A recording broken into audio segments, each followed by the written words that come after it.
Muy buenas hermanos, amigos. Hoy vamos a la lección de demonología. Hoy vamos al capítulo 11, psicosis de guerra. O sea, hay muchas personas que al leer muchas novelas o ver muchos libros sobre la guerra espiritual o cazar demonio, empiezan a ver demonio en todas las cosas. Recuerdo una vez que fui a una casa y una mujer estaba tan obsesionada con la guerra espiritual que le pusieron una sopa de letrita. Y cuando vio una D, empezó a reprender. Sí, ver demonios en todas partes y achacarle a los demonios todo lo que nos ocurre, cuando a veces hay cosas que nos ocurren que obedecen a nuestro descuido o también, aunque sean negativas, al trato de Dios con nosotros. Hoy vamos a abordar este tema, psicosis de guerra, así que ponga usted mucha atención a la lección de hoy. En el estudio del libro de demonología, vamos al capítulo número 12.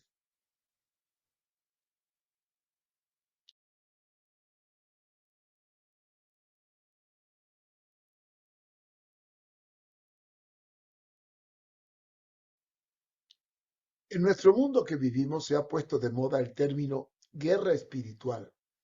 Con ella nos referimos al hecho de una intersección con la dificultad que nos rodea para proclamar un evangelio en medio de una lucha constante contra las huestes que dominan ciudades, regiones o naciones. Muchos libros promueven este énfasis y extraen un caudal de enseñanzas basado en experiencias específicas que se relacionan con personas y lugares y enfocan diferentes situaciones históricas.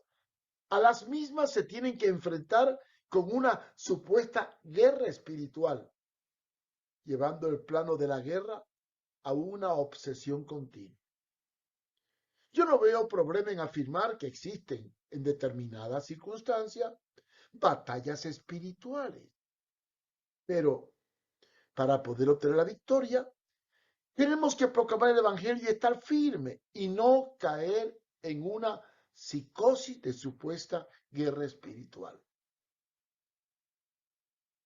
Una de estas corrientes que ha dado fuerza a la doctrina de la guerra espiritual es la ventana 1040, la cual traza una cartografía entre las latitudes del 10 al 40 norte para determinar que en esa región hay más control y operación satánica que en otra, porque ahí queda la mayoría de los países islámicos, y por lo cual también es la zona donde menos evangelio hay y donde más domina el diablo. Esta tendencia ha sido benéfica para despertar la visión misionera e interceder por esos países que son los menos evangelizados, hacia donde la iglesia tiene que enfocar más acción. Y en esto estamos de acuerdo. Pero tomando una magnitud teológica que sale del plano de lo lógico a lo especulativo, llegando a afirmar que en esa ventana 1040 quedó el jardín del Edén, que se encuentra entre Irán e Irak, y por lo tanto es el dominio de Satanás. Por lo que sus promotores, como Otis, por ejemplo, afirma que cuando las huestes de la iglesia conquisten esa región, entonces habremos alcanzado la victoria sobre el mal y gobernaremos el mundo. Jorge Otis es el promotor de estas creencias y el que promueve la guerra espiritual, cayendo en expresiones controversiales, principalmente en su libro Love of the Gigant y otros más. Lo que más me preocupa a mí de este énfasis es cuando se generaliza y se especula y se fabrican teorías que establecen un dogma de fe en la acción de toda la iglesia. Hermanos, tenemos que distinguir dos verdades fundamentales en la vida cristiana. Y estas se entrelazan entre sí con experiencias espirituales. La primera verdad es que cuando aceptamos al Señor, entramos a un mundo de lucha espiritual contra las acechanzas del diablo. Pues pasamos a ser de su aliado, su enemigo. Y por ello, él va a tratar de destruirnos de muchas formas, usando ataques físicos, emocionales y espirituales. Y esto le enseña Efesios capítulo 6, versículos del 10 al 13 y primera de Pedro 5, 8. También lo leemos en Apocalipsis 2:10. Dice Efesios 6 del 10 al 13. Por lo demás, hermanos míos, fortaleceos en el Señor y en el poder de su fuerza. Vestidos de toda la armadura de Dios para que podáis estar firmes contra las acechanzas del diablo. Porque no tenemos lucha contra carne y sangre, sino contra principados, contra potestades, contra los gobernadores de las tinieblas de este siglo, contra las huestes espirituales de maldad en las regiones celestes. Por lo tanto, tomad la armadura de Dios. Y la segunda verdad fundamental que tenemos que tomar es que debemos de estar siempre constante en la oración, como dice la palabra, velando y orando, para poder entender cuál es la perfecta voluntad de Dios. Y sobre todo, estar listo para poder resistir al diablo, tanto de las tentaciones como de las acechanzas del maligno. Referente a este último punto,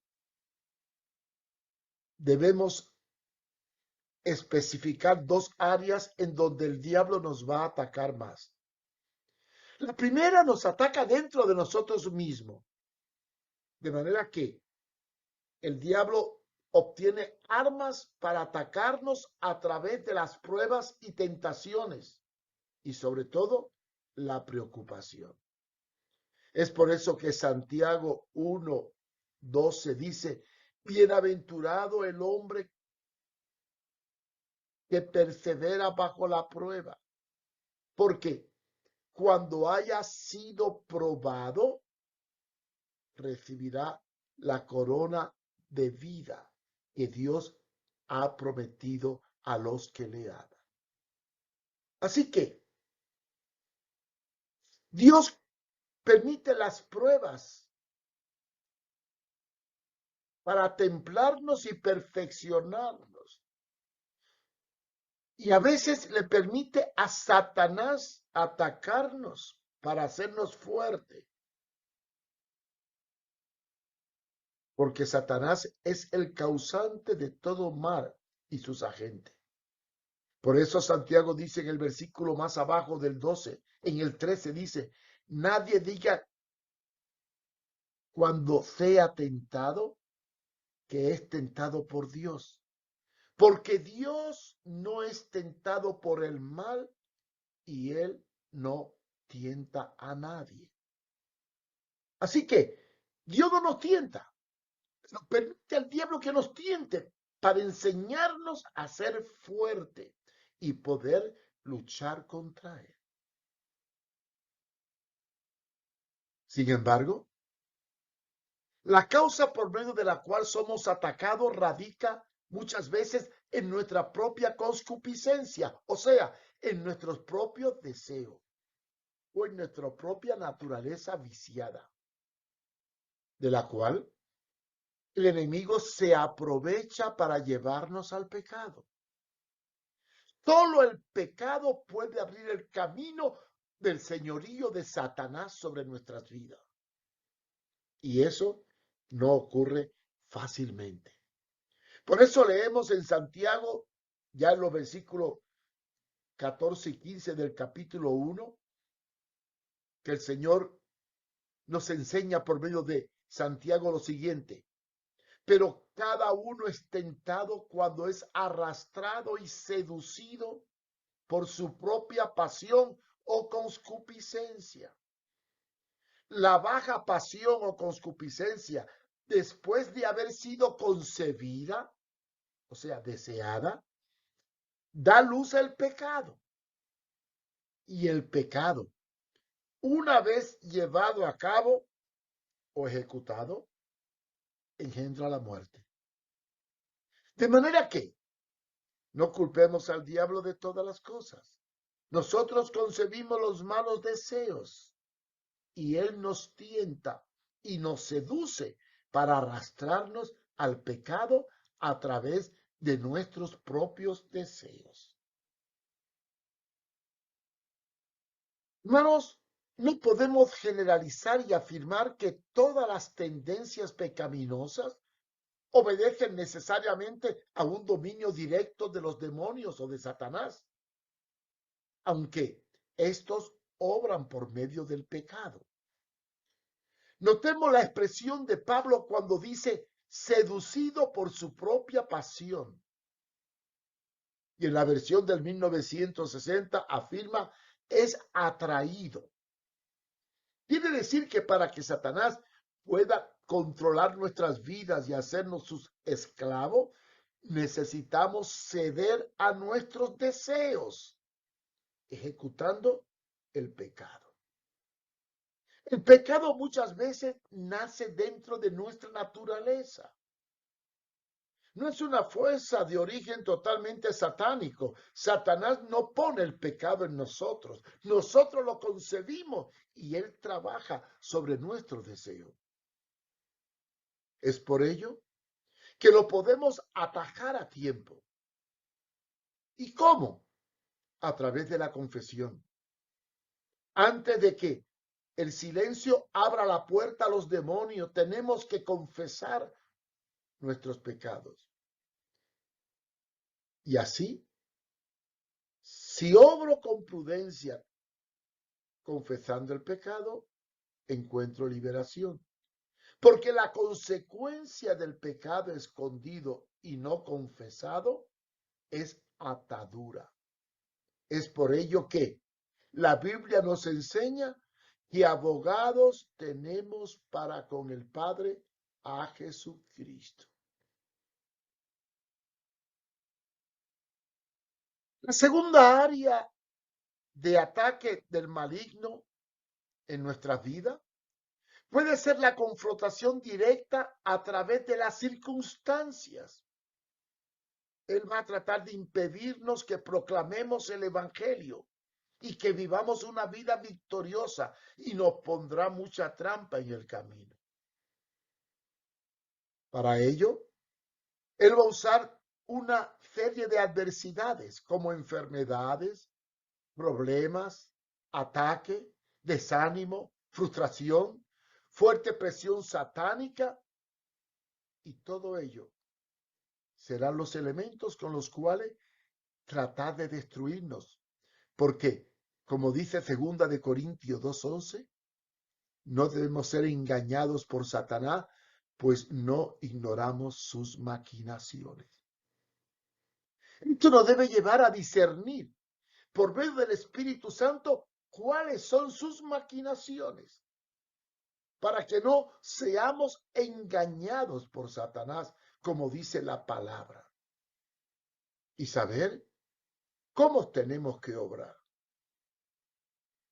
Cada situación que vivimos va a requerir una estrategia diferente y la misma no la podemos dogmatizar. Se puede dar el caso de que planee realizar una campaña y de pronto caiga enfermo o tenga un ataque. O lo que me ocurra a mí no es igual a lo que te va a ocurrir a ti. Si en mi mente está todo el tiempo una psicosis de guerra espiritual, inmediatamente voy a deducir que es un ataque del maligno. Pero puedo caer en una psicosis, ver en cosas que no son como que fueran diabólicas.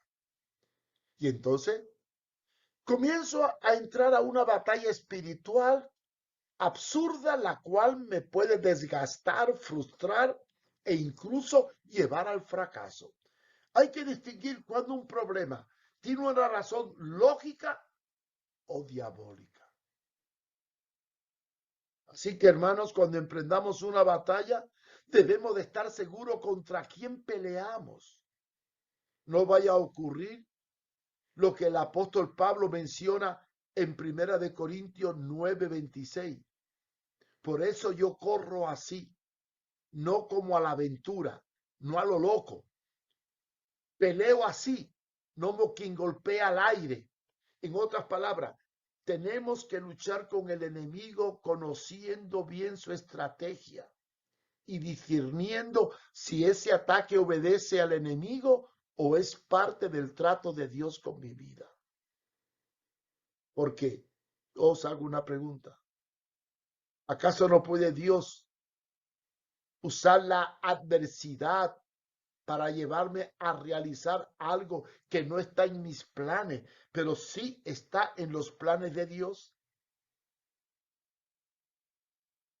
Veamos un ejemplo. El apóstol Pablo no tenía psicosis de guerra, aunque muchas veces no pudo hacer lo que deseaba o lo que debía hacer.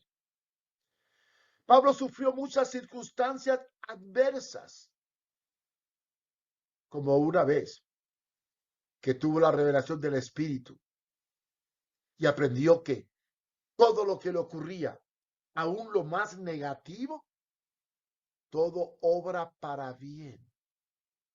Y por eso fue que un día que quería ir a predicar a Asia o a Bitinia, él afirmó en Hechos capítulo 16, versículo 6, que el Espíritu no me lo permitió. Y no le echó la culpa al diablo, porque discernió cuando una prueba que aunque la ponga el diablo, tiene un plan divino para mi vida. ¿Y por qué Pablo no pudo ir a Bitinia? Todos sabemos que Pablo tenía problemas de salud. Aparece en 2 Corintios 11:29 y Gálatas 4:14. Y que incluso leemos claramente que se detuvo en Galacia porque se enfermó. Y aprovechó esa circunstancia para predicar el evangelio, pues él mismo escribe en la palabra de Dios, Gálatas 4:13. Sabéis que fue a causa de una debilidad física o de una enfermedad del cuerpo que os anuncié el evangelio por primera vez. Y después vemos en Primera de Tesalonicenses 2:18. Por eso quisimos ir a vosotros, yo Pablo, una y otra vez, pero Satanás nos lo impidió. Quiere decir que hay momentos en que una lucha puede venir de un plan de Dios, otra puede ser de Satanás, pero hay que discernir y no ver en todo psicosis de demonio. Aunque el enemigo puede obrar en la circunstancia, la victoria es nuestra, siempre y cuando proclamemos en ella la soberanía de Dios. A nivel bíblico existe un llamado a estar siempre firme, a resistir el diablo y a pelear la buena batalla. Segundo de Timoteo 4:7. Pero, ¿qué es para Pablo pelear la batalla?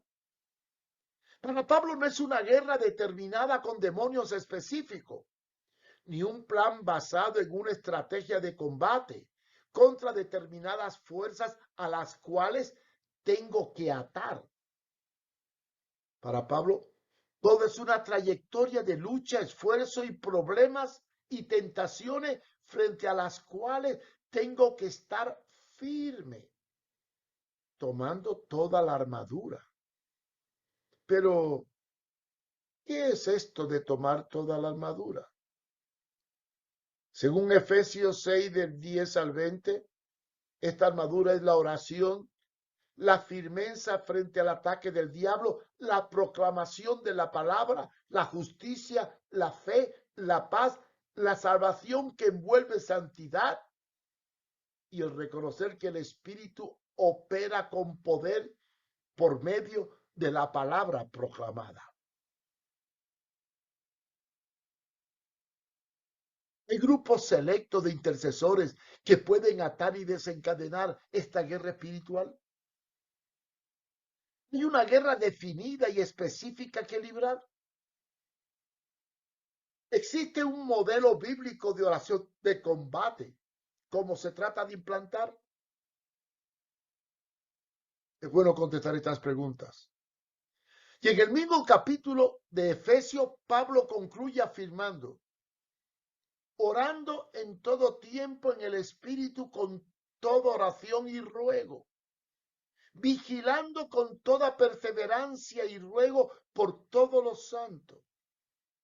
Y también orad por mí, para que al abrir la boca me sea conferida palabra para dar a conocer con confianza el misterio del Evangelio, por el cual soy embajador en cadena, a fin de que, por ello, yo hable con valentía como debo de hablar.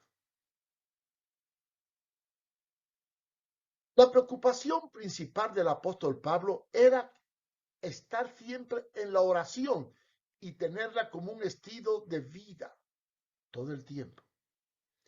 Y también habla de la importancia de estar siempre preparado para proclamar con valentía el mensaje de la cruz. Y en esto no hay referencia a una psicosis de guerra, pero sí a una necesidad de perseverancia y vigilancia constante en oración. No podemos afirmar, con el Nuevo Testamento en la mano, que tenemos que estar en confrontación continua con el diablo a nivel estratégico, como trata de imponerse con la onda de la guerra espiritual. Más bien, la Biblia nos enseña que las confrontaciones con el reino de las tinieblas son a nivel personal, que debemos ir a cazar demonios sin resistirlos cuando se nos pongan en el camino. Tenemos que actuar con la autoridad y no con el temor.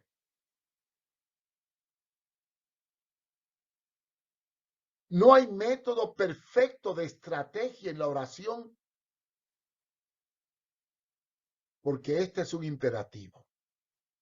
Cada uno ha tenido resultados diferentes según la circunstancia en donde ha ejercido su autoridad y su oración. Pero las experiencias mías en la lucha con el diablo o las tuyas no se pueden exportar ni dogmatizar. No considero incorrecto que oremos, ni tampoco el cantar en momentos difíciles o actuar con un espíritu bélico en la palabra para enfrentar y resistir al diablo. No. Hay lugares y situaciones en que así se aconseja, pero estoy totalmente en contra del desarrollar toda una teología de guerra constante que induzca a las personas a afirmar los énfasis del diablo como una verdad absoluta, cuando en realidad no todo lo que nos ocurre es producto de Satanás.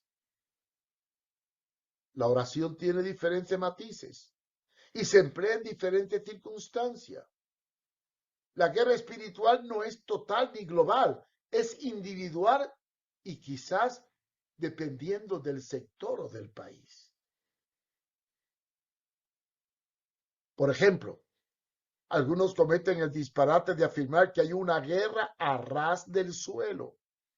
Para argumentar, se apoyan en aquellos casos de endemoniados que encontramos en nuestro diario andar, los que nos salen al paso. Después, otros afirman que hay una guerra a nivel de ocultismo. Y es que, en cierto modo, todos aceptamos que hay una fuerza oculta. Pero esta fuerza oculta es más una influencia que se infiltra aún dentro de la iglesia que una guerra determinada de ataque diabólico. Porque siempre hemos tenido que lidiar con corrientes demoníacas, con falsos maestros, con falsas doctrinas que han tratado de infiltrarse y destruir la iglesia. Yo pregunto, ¿no existió este problema también en la época de los apóstoles?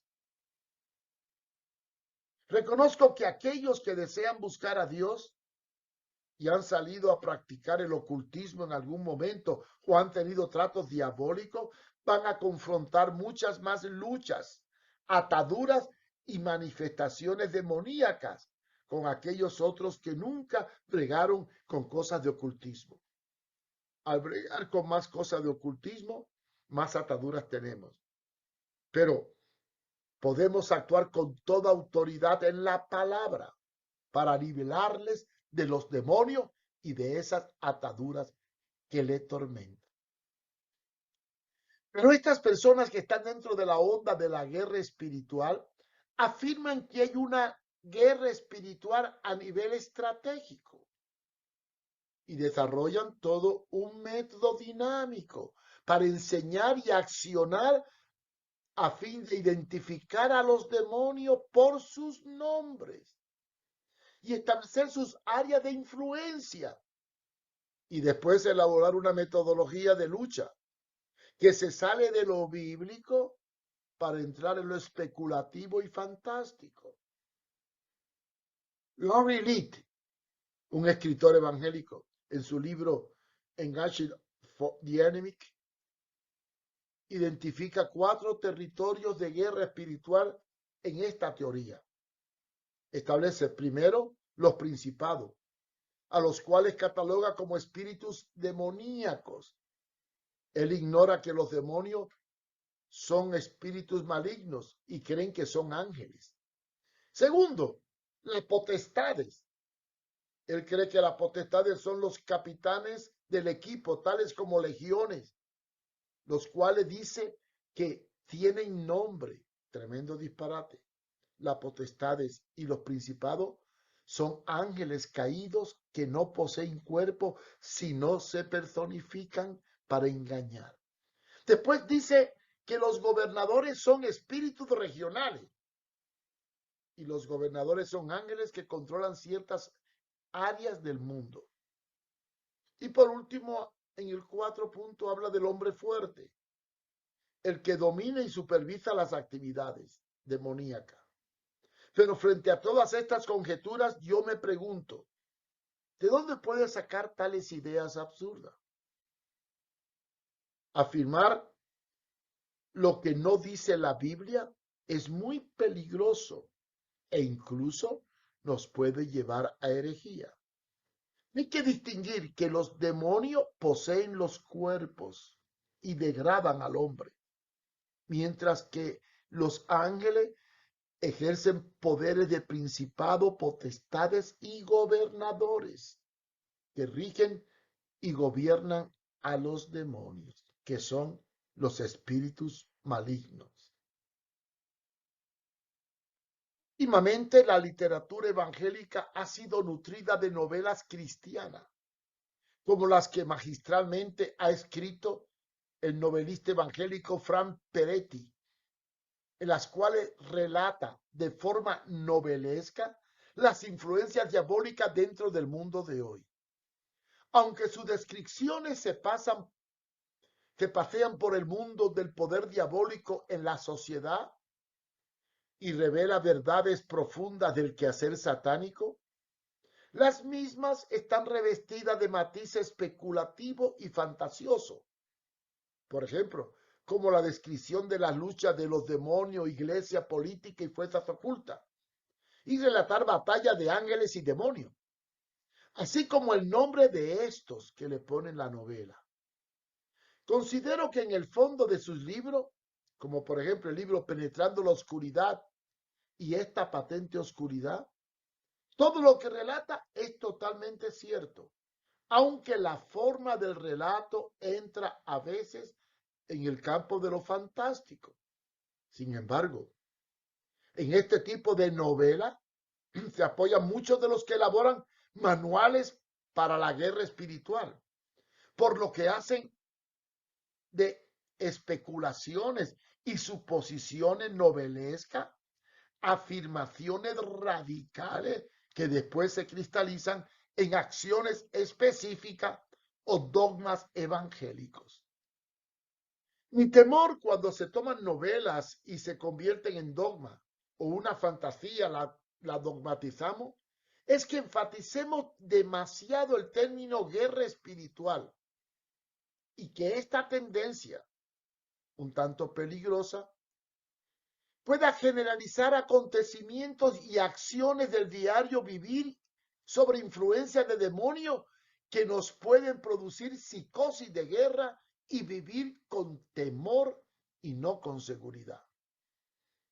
Esto puede traer confusión, escándalo y hasta cierto punto podemos terminar exaltando más a Satanás y a sus huestes que al mismo Dios. Sabemos todos que Satanás ya está derrotado y que tiene sus días contados y nada puede hacer contra la iglesia del Señor. Por más furioso que esté y por más ataque que ejecute contra esta, las puertas del infierno no prevalecerán contra ella. Además, enfatizando mucho la guerra espiritual, se corre el riesgo de interpretar mal ciertas situaciones difíciles de la vida personal y de la iglesia cuando tenemos problemas. Y muchas veces perdemos la integridad y la santidad y la esperanza porque vemos al enemigo por todas partes sin considerar que Dios puede usar la adversidad para llevarnos a la perfección. Podemos usar el término ataque diabólico para evadir responsabilidades personales en acciones concretas. Por ejemplo, el caso de un pastor ambicioso que tiene a sus ovejas bajo servidumbre espiritual, ejerciendo un abusivo señorío. Y viene un día, un grupo de hermanos que conocen la palabra, deciden llamarle la atención al pastor por ese abuso. Pero este, sintiéndose siervo de Dios, le resiste, afirmando que están contra la autoridad puesta por Dios y que por lo tanto, si están contra la autoridad de Dios, están contra el Espíritu. Y entonces ese pastor proclama una guerra espiritual contra los demonios de división de estos hermanos, los cuales están tratando de amonestar al pastor por sus errores.